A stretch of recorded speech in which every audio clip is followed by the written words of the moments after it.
Hi అండి అందరికీ. ఈరోజు మా గార్డెన్లో తోటకూర తెంపుకొని లంచ్లోకి తోటకూర ఫ్రై చేసుకుంటున్నా. ఇలా తోటకూర అంతా తెంపుకొని నేను ఇలాగ తెంపాను. మా ఆయనేమో మండలు కోసుకొచ్చిండు.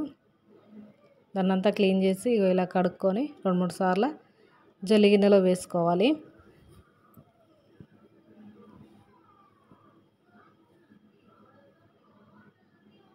ఇలా కడిగి ఆకును కూర వండుకుందాం.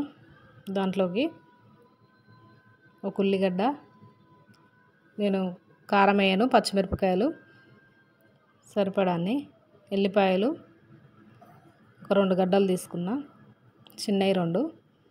ఇప్పుడు పొయ్యి మీద కళాయి పెట్టుకొని 2 స్పూన్ల ఆయిల్ వేసుకోవాలి. కొద్దిగా జీలకర్ర వేసుకోవాలి. జీలకర్ర వేగిన తర్వాత 2 ఎండుమిరపకాయలు వేసుకోవాలి. ఇప్పుడు మనం కట్ చేసి పెట్టుకున్న పచ్చిమిరపకాయలు, ఉల్లిగడ్డలు వేసుకొని వేయించుకోవాలి. అవి వేగేటప్పుడు కొద్దిగా ఉప్పు వేసుకొని వేయించుకుంటే తొందరగా వేగిపోతాయి. ఇలా వేగిపోయిన దాంట్లలో మనం 2 ఎల్లిగడ్డలు ఇట్లా దంచుకొని ఎల్లిపాయ ముద్ద వేసుకోవాలి. కలుపుకున్న తర్వాత ఆకును వేసుకొని కలుపుకోవాలి.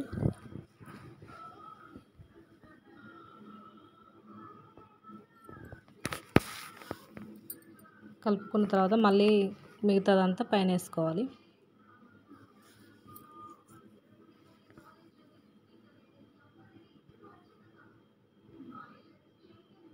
ఇప్పుడు దానిపైన ఉప్పు వేసుకొని మూత పెట్టేసుకోవాలి. ఒక 2 నిమిషాలు మూత పెట్టి ఇలా కలుపుకోవాలి.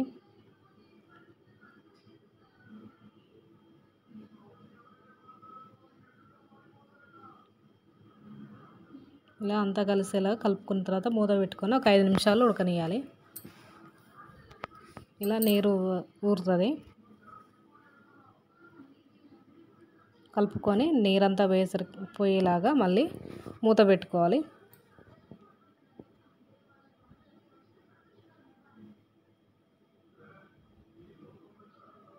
మళ్ళీ 5 నిమిషాలు ఇట్లా ఉడికించుకున్న తర్వాత ఇలా దగ్గర పడిపోతుంది. ఇందులో కొద్దిగా నీరున్నది. మూత తీసి దగ్గర పడేలాగా కలుపుకోవాలి. నీరంతా ఎగిరిపోవాలి.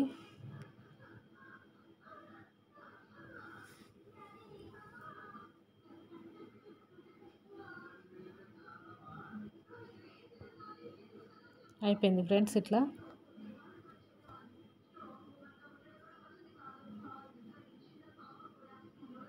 ఓకేనా ఫ్రెండ్స్, చాలా బాగుంటుంది.